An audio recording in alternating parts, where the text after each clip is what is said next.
Hey guys, so today I'm going to teach you how I made this forest using PCG. So like, subscribe, and comment if you have any questions. Let's get into it. Alright, so here we are inside the forest. Everything here is completely generated using PCG. The only static mesh I added manually was the deer, and to prove that, I'm going to go over here to PCG Forest and hide it. And as you can see, there's nothing here. So the first thing we're going to do is download the assets so we can set up the stage. After that, I'll do a brief overview of how we got to where I am right now, and then we can get started in PCG. So for assets, I use the European Hornbeam, and then this animal variety pack, which when I first downloaded it was free, has the deer that I use. And then for all the other assets, go over to Window, Quixel Bridge. I'm not entirely sure how this works using Fab. I set up this as scene right before Fab came out. So it might ask you to visit Fab, but either way, I'm going to stay here in Quixel Bridge because everything I have is in local, so I can show you the names. So the first thing you're going to need is the landscape material. That is important since the PCG will be built off of how the landscape is created. So for that, I use this Nordic Forest ground pine, Nordic Forest ground pine root coarse, as well as the Nordic Forest ground moss coarse. Other than that, I also am going to be using some mossy rocks, so you can add those in. I also do colt's foot, common hemp nettle, as well as the bracken fern. And then you can add in branches if you want. And the last one will be these dead leaves. These dead leaves are very important because it's pretty much the entire path. And I feel like it really brings the scene to life. You can also do some small logs, stuff like that. But once you have all those downloaded, you'll be ready to start setting up your scene. So the next thing I'm going to do is bring in a camera. So my camera's already set up, but I'll show you what I did. Just go up here to this little box with a plus, cinematic, camera actor, and then click on the camera actor. All I did was switch it to DSLR and then 50 and 2.8. Sorry, going a little quick there. 50 is for the focal length, 2.8 is for the aperture. Next is setting up our landscape. So I want to preface this by saying mine is quite large. PCG is pretty taxing, at least the one that I'm going to create today is pretty taxing on a computer. So I would suggest you not do the same size I am doing, just because it'll be very hard on a computer. But what I did to create my scene with the landscape was go over to landscape mode at top left and head over to sculpt. And in sculpt, I use these three main brushes, which is sculpt, smooth, flatten, and ramp. Just do a quick tutorial on how those work. Sculpt, you just click down and it will kind of move up. If you shift click, sorry, it's lagging a bit, but if you shift click, it will kind of decompress. So let me undo that. Next one is smooth. Smooth will just smooth anything out, as you can see right there. Flatten will flatten based on the location of your first click. So if I click right here and move to something at the same height, you're not going to see anything, but if I move over here, you're going to see it start flattening to the height that you chose. But if you go up here to this top little half, hold it, now everything will be flattened to that height. So it's the height of the first clip. Last one is ramp. For ramp, I apologize for all the lag. For ramp, if you just click and then pull up and click again, add ramp, you will have a ramp. So I use these main tools to work on my scene. The only thing I would mention that was helpful if anyone's just curious, I used ramps to get it up on the sides. I smoothed them out, and then I did use some flatten in this middle to kind of keep the trail. It's kind of how I created this right here. You can do it with the erosion brush too, but flatten works as well, especially for the scene. And that is how I manipulated the landscape. Now, the last thing, just to get us on all the same page, is the landscape material. So landscape material is something that I actually teach in a separate tutorial. However, what we're doing today can be used off of really any blended landscape. So if you know how to make a quick blended landscape, I suggest just create that, use that, and then just do your trail and the sides as well as the side of the trail is kind of what I did here. The idea here is we're going to be using the location of the material on our landscape to kind of help guide where we're going to place some of our assets, or all of our assets really. So this piece is pretty important. But yeah, just draw it in how you imagine it being. So I have the path right here. We'll have all the leaves. I'll have like all the weeds on the side along with some small rocks, and then the main forest will be filling up these areas. So now that you have that created, we are all ready to go. So the first thing you want to do, click edit, go to plugins, and type in PCG. And then you're going to see procedural content generation framework. This is what you want to click and download. Do not worry about the 3 bottom ones. So restart your project, reopen it, and we're ready to go. So I go in here and create a PCG folder. You can just right click and go to new folder to add that. It'll prompt you to name it immediately. And then after that, just to make things simple, let me delete this old one and I'll build a new one with you guys. So you can right click, go over to PCG and then PCG graph. And then let's do PCG _ forest, I guess V3 now. Made a lot of them. And then put it into your screen or your level. I'm gonna pull it up slightly, and then now you can go over to it, go to scale, and then in scale, I'm doing 100, 80, and 25. I, again, do not suggest you use the same size I'm using because this is quite taxing, but for the scene I'm creating, this is what I do. And then I'm gonna pull the box just as we hit our deer. And that should be good.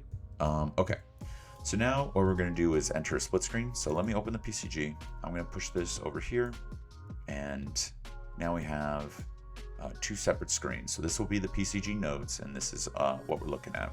So I'm going to pull up the camera, and I'm going to click pin so I can kind of see what's being built in this area as we build it. So the first thing we're going to want to do is get landscape. And that literally sounds exactly what you think. It is just get landscape data. So once we have the landscape data, the next thing we're going to do is surface sampler. So pull out and do surface sampler. Now, the first thing anyone teaches for good reason is the first 2 main things here, which is D for debug. Debug is going to show all the sampling pieces that your current PCG graph is creating. So if I just added in, say, a static mesh spawner right here, it would immediately spawn all the meshes in every single box you see here. So what we're trying to do is manipulate how these boxes show up. So that's what debug is. And you can do this on any node to kind of get what's going on. So this is the landscape that it is currently working off of. And then this is the nodes that the surface sampler is creating. And then the next, you can do this down the entire row. This is going to be the same because I haven't manipulated anything between the 2, but you get the idea. So the next one is A. So I'm going to click D, and then I'm going to click A. A is going to create this little yellow box, and that is going to give us some information down in here. So forest component about every single point that is showing up here. So this is important because of our material. So if I go all the way to the right, my material, if I enter it real quick, my material is named base, mid, and top, depending on the different materials we're using. So the top is going to be moss, the mid is going to be these sections right here, and then the base is this middle area, okay? So if I go back here, you can see base, mid, top, and it's saying there's 100% top in all these points. And then if I go over here, you're gonna see like at this point, it's starting to get closer to this area where it's a mix of mid, top, and base. So this is important because we're gonna use this information right here to place our, I guess, little boxes. So let's get into that. So I'm gonna click A and D to get out of surface sampler. Then we can delete the static mesh for right now, and we're gonna pull out and add in an attribute filter. And then after attribute filter, we're going to drag again and do a transform points right here. So now let's debug on transform points.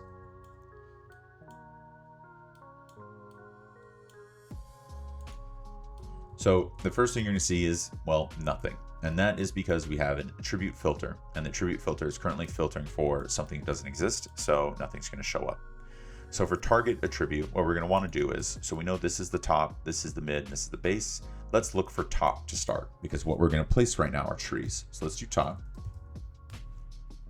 And then let's do constant threshold. So once you do that, you're going to see a bunch of things come up. It's basically saying everything greater than 0. So let's do 1. All right, now let's do 0.2. So if it is greater than 0.2 in the top category, these are all the boxes that are going to show up. So it is a little too close to this, and it's kind of popping up on this material, which is something we don't want. So let me go over here and now do, let's do 0.5. And now see how they cleared out a little more. Maybe I can go a little higher. I'm just curious if there's anything in that category. Yes, there is. Okay, so this is going to give us a nice open path to our deer without too many trees in the way. And you can kind of increase this parameter as you see fit. 0.9, 0.99, which will be only the for sure ones. So play around with this. We probably play around with this more to kind of key in the very end of the scene, but right now this is looking good. So the next thing is, if every single one of these boxes spawn a tree, that's a freaking lot of trees. So let's go over to Surface Sampler and let's change first the point extents. So the point extents is how big the point is, so how big the box is. So we can change this down. Let's do 50 for now. Yeah, that looks like more tree-based sized. That's a little better. And then when it comes to the points per square meter, let's reduce this to 0.01. And now we have all these trees that are spawning in this area. So I think this is a good amount of trees to start. So now that we have all that set, the next thing we can do is just pull out here and create a static mesh spawner again. And then the static mesh spawner, actually, sorry, let's go back. So now we have the attribute filter handled. So these are the amount of boxes. The next thing, I apologize, is now transform points. So we want to change these points so they're not identical every single time. So to do that, you have the offset min and max, which will offset it, I guess, on the z-axis above or below. You have the rotation, how much it's going to rotate. So if I do 360 right here, you're going to now see that some of them are slightly rotated in a bunch of different directions. This is just giving us a nice variability between all the different ones. And then I can also change the scale. I know that I want these to be slightly larger, so I'm going to just start off with 1.25 and 1.75, which will change the scale depending on just kind of like variability. And then the last one is, actually, this is a good start. So let's go back to static mesh spawner again. And then I'm going to go over here to where it says mesh entries and click the plus. Let's do 3 different trees to start. So you can click on index and then descriptor, and you'll have a static mesh right here. Now, if you're on the same panel and just do control shift or control space to bring up your content browser, go over to European Hornbeam. You can filter out for static meshes and then pick whichever trees that you think will be cool. I prefer the tall and skinny ones, so I'm going to add this one in first and then close that one and go through and do the same thing again and again and again until we have all 3 trees added.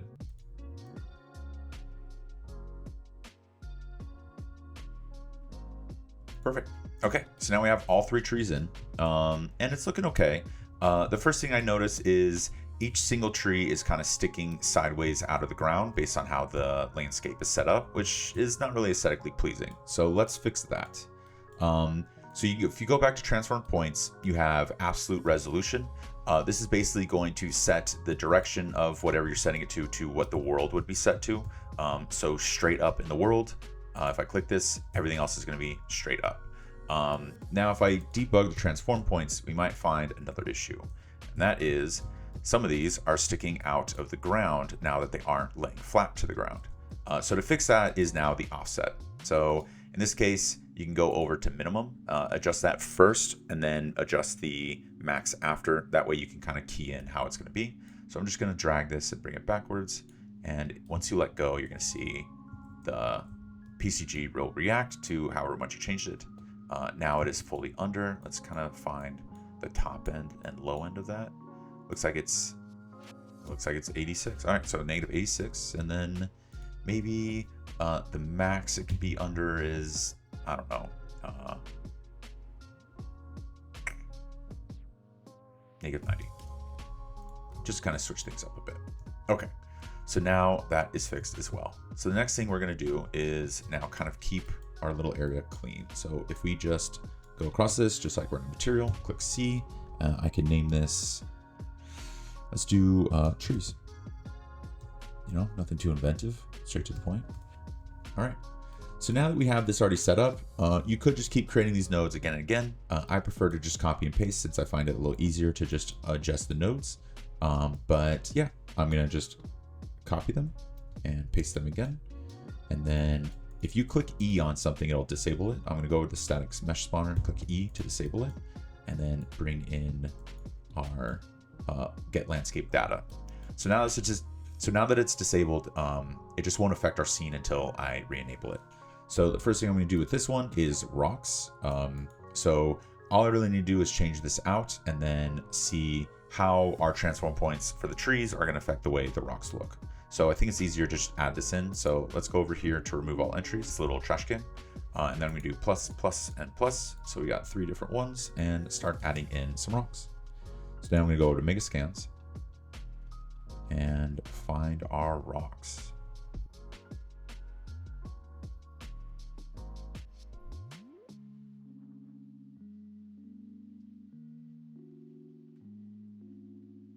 Close it, and then if I click E, you'll start seeing rocks are appearing. Now the problem is, if you look up under, they are very low to the ground. So let's change that. So the first thing we're going to do is go over to transform points. It does not need absolute rotation, and it can also move up in the offset. So we can do 0, 0 for now, adjust later if we need to. And then it's spawning on all these trees because it is using the exact same surface sampler and everything about it to sample. So we can switch that up too. So let's do maybe 20, 20, and 20. Change the seed, and then let's increase the amount to 1. And that is a lot of rocks. So let's go down to 0.01. 0.1. How do I feel about this one?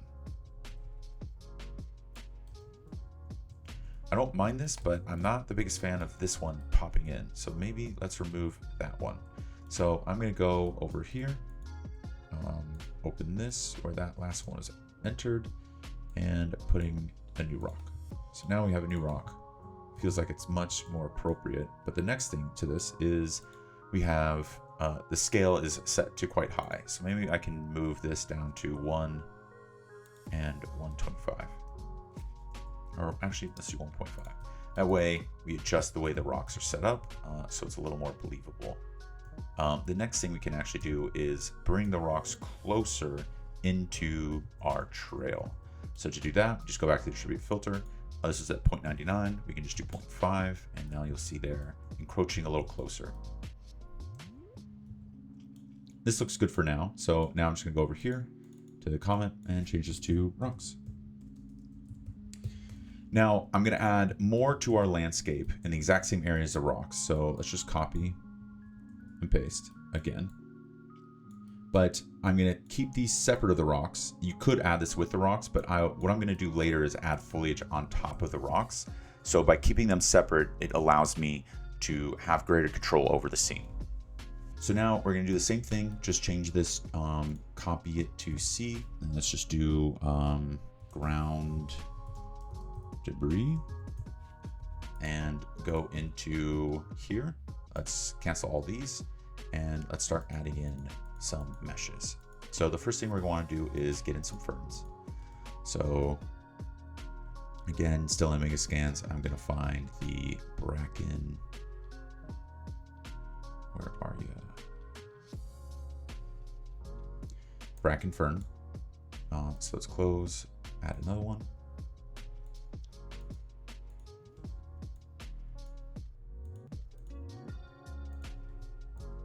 All right, we got plenty of ferns in. Now let's add in some leaves. So we have leaves on the ground. Also, if anyone's curious, when you download these leaves, they're much greener. I just changed the albedo within the material. Okay, and then maybe some more interesting plants as well. Got you, and then we can also do maybe the European hornbeam. Let's get some little bushes, little treelings or saplings, what they're called, inside as well. Okay, So now if you look around, you're going to see the same issues happening since it's on the exact same points, but they are spawned in. So let's just switch that up. So easy way to quickly fix it is just change the seed. The other way is also we want more in general. So let's do 0.5 maybe. Let's do 0.3. Yeah, I think that's a good start, 0.3. But we can also change how large they are. So it'll be 5, 5, and 5. Which means there's going to be a lot more to sample from. So that is looking pretty good. Now let's worry about our path. So again, I'm just going to copy and paste so I don't have to keep making it. Go into landscape. Let's do U and C. Let's just call you path underscore main. And then we can also do, actually, let's keep this how it is for now. Okay, so for this, we want to do the exact opposite attributes. Since we no longer want to touch this, we want to touch your path. So to do that, let's just go over to attributes. There you go. And let's just switch it to less than. And now it's going to focus on the path we're looking at. So to add that more, let's do 0.99. And then let's also increase you to like 5. And now we have a ton of static meshes spawning because I forgot to not enable it. But at least you got to see kind of like what we're looking at. So this is a good start. I can switch this up a little later, but to start off, what we want is just the dead leaves. So I can just delete, delete, delete, delete, and delete, and then re-enable. Now we just have a really good ground to grow off of. The only other thing is it is a little sunken into the ground, which to change that, we can just go over to offset and make you maybe 0.2 and 0.6, 0.8. All right, perfect. So now we have a good ground asset for our trail. Now, the next thing we can do before we are moving on to the rocks is one more, which is going to be our side pass. So what's growing on? Nope, we don't want that. Nope, we don't want that either. I'm trying to go into surface, so let's grab you and bring you into surface. There we go. So now we just want to kind of build out what's happening on the sides of the path. So to do that, let's just go over to transform points, click D again. It'll give us a ton of points. And then let's start filtering them out. So let's do 0.65, kind of see what that leaves us. That is getting more narrowed down. So how about we just do mid, since it is mid, and let's do greater than.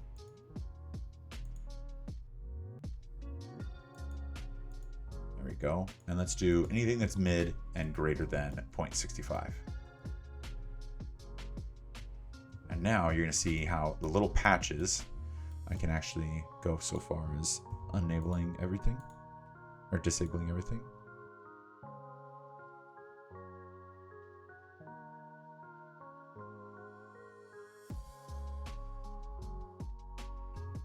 Okay, so with everything disabled, you can now see how many areas are above the threshold. So let's go back and let's maybe bring this down to 0.25. That's a little better. We want this to kind of feel filled out. Oh, I'm surprised. Oh, this area is outside the box. That's why. But yeah, let's start here, and then we can go over here. We already know that there is leaves in this area, so we don't need to worry about the leaves. But let's add in maybe just some smaller weeds throughout. So let's go into Mega Scans, and then let's do some. Maybe like the ones with flowers. So colt's foot, hemp. Let's get out of here, enter here. Hemp, and then let's go over here and do some more colt's foot. And then now if I enable, you're gonna see way too many. So now we just go over to Surface Sampler, and let's bring this down to 0.75. We can always just increase this later. There we go. So now we have everything filled out. So let's go back here, C again, and let's just do path underscore secondary. And for the most part, we are fully set up. So let's show where we're at. So this is, for the most part, where we are right now. So the last thing is just adding in the ferns to the rocks, and then we can start playing around with all the parameters once everything's set to kind of fully build out our scene. So let's go over to our rocks and disable everything else. And then now we are on to the rocks. And then let's not debug this either. Okay, so everything in PCG is in chronological order, which means to put ferns on our rocks, we first need rocks. So by that logic, it means we'll go get landscape into Surface Sampler all the way to static mesh. And then from here, we would begin again to start adding in the ferns. So now let's drag across and let's do a Surface Sampler node. Now, if you zoom in here, you're gonna notice it's going to the bounding shape, not into the surface. We need a surface, and to get that, it'll be world ray hit query, and put that in. The next thing is going to be pretty simple. It's just going to be transform points, and then a static mesh spawner. Perfect. So now we have everything we need. The last one, just to start testing it out, is add in, and then let's drop in a piece of fern, and right away you're going to see it on the landscape, not on our rocks, which is not what we're looking for. So let's find a way to fix that. So if we go back here, we have the world ray hit query. This is basically sampling everything in the collision channel of world static, which means it's hitting off the landscape. To know that, if I just do ignore landscape hits, they'll disappear. So what we first need to do is find out what channel our static mesh is in. So if I go over here to the mesh, click down, go to descriptor, go to collision preset, you're going to see object type world dynamic. If you go back here, you're going to see world dynamic. So let's switch to world dynamic. But again, you still do not see anything popping up on our rocks. So to fix that piece, all we need to do is ignore self hits and then trace complex. And with that, you're going to see very few ferns, but you're going to see ferns. Okay. Now, if I go back over to the Surface Sampler and I'm like, I want more ferns, and I just click, I don't know, 1. It's amazing, but you see no changes. And the reason that's happening is right now it is sampling the surface of each of these 100 blocks, but it's still doing that with points that are 100 by 100 by 100, which means one giant block is existing right here. In fact, will it show me it? Yeah. So it's just these giant blocks. They're just hitting all these different things with absolutely or very little points per square. So to fix that, what we want to do is decrease the size of the points. So I'm going to bring this down to 0.1 because if I don't, it's going to be gigantic. But let's bring this down to 5, 5, and 5. And now you're going to have a lot more little blocks. And if I go over to, let's maybe go with 0.5, a lot more ferns are now popping up on our rocks. So that is how you're going to handle that. So now that I close out and I can head back and re-enable everything, we can now get into the process of finishing out our scene. So let's go. We actually have everything pinned, so we're ready to get started. I think we need more trees, and we need trees to be closer to our path.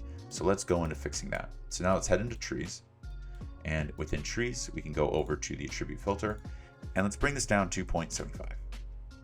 And by doing so, trees are going to now start encroaching onto our path. So let's do 0.5. And now they are much closer to our path. So this is starting to look good, but the next thing I want to do is maybe increase the amount of trees. So now I can go over to surface sampler and maybe do it, I don't know, 0.015. There we go. So now there's a lot more trees that are starting to fill out our scene. Next thing I notice is around here and here, it's a little empty. So let's fix that. So now we can go over to ground debris, go over to surface sampler, and let's make this maybe 0.5. Still seems a little empty. How about 1? Looking much better. Now, if I go over to static mesh or transform points, I can also kind of adjust the size of things as well to fit my needs.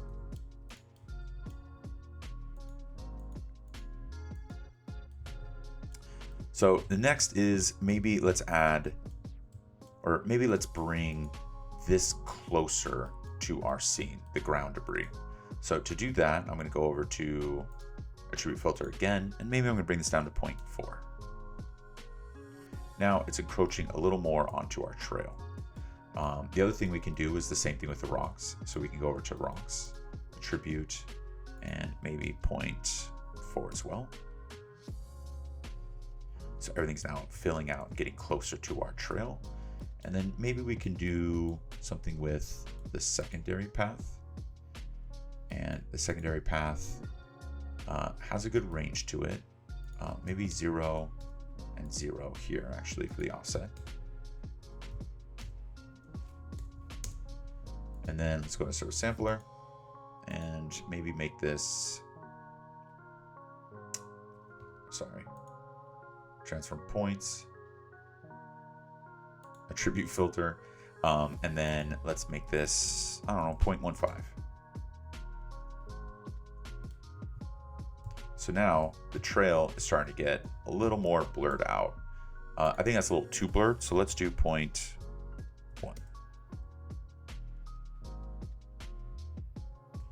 Point 2. Maybe 0.22. Okay, I think that's looking good. And now the last thing is maybe we can just make the trees larger in general so they loom more above our scene. So we can go over to transform points and maybe let's make this 0.5 and 2. Now the last thing I'm noticing is this little dark spot right here, which is something we really don't want. So I'm going to go into transform points and start playing with the offset to try and get everything to pop out of the ground, which is going to start helping with that. And then on the surface sampler, maybe I'm just going to make this 0.5 to kind of fill in all these little areas. So now I'm going to close the PCG forest and the landscape, fully enlarge this. And the only thing I do to really finish our scene is I do add in a post-process volume. Nothing really major here. It's just to level out the exposure. So the exposure min and max is leveled out at 0. And then for the directional light, I just made sure it was in a direction in which our world and atmosphere would kind of cut through to shine a light onto our deer. And then the only other thing I did to make sure that the volumetrics were showing was just enable volumetrics. So I went over to height fog, and in height fog density is 0.02, fog height fog is 0.001. And then I just made sure the volumetric fog was on at 0.85. And that is how we have built out this entire scene. The only other thing to kind of finish this off, you just need to create your level sequence. To do that, you just go over here and just add level sequence. From there, you can add in your camera and your deer. The deer already comes with the animation attached to it. And once you play around with the keyframes a little bit, you will get this scene. So now you can see that we have one last issue that we need to fix, and that is our tree that is blocking our wonderful view. Now we can either move our character to adjust for it, or the most fun part of all of this is the fact that we can just play with the seating. So let me just go over this one last piece, static mesh. I can go over here and push you aside. Let's go into the trees. Under surface sampler, we can just play with the seed. And the seed will then adjust exactly how our scene will look each time. So after playing around with the seating a little bit and making sure the deer is exactly where we want him to be, this is how our scene ended up. So thank you guys for watching. Please like, subscribe, and again, comment if you have any questions, and I'll see you guys on the next one.